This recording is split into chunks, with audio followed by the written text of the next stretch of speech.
To the word joy. Why Mm. is joy so important?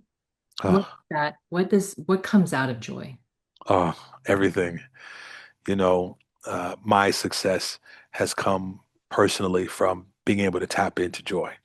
Joy in the smell, right, of the flowers in the morning, of being able to walk on sand and see the water, of having the strength to do it, of smelling and tasting something that's amazing and then bringing it in.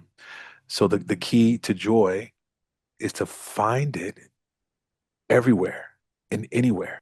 It's important because it makes way for everything else. Deep gratitude, right? High functionality of cognition. You think better. You perform cognitively better when your body's relaxed, it's loose. You can deal with things that come at you a lot better. You're not tensing and stressing.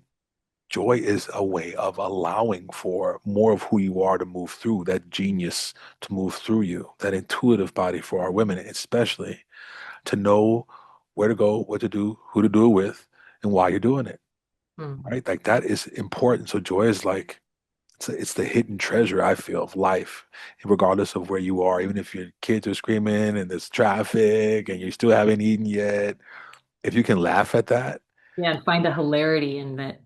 Yeah. you've won. You've won.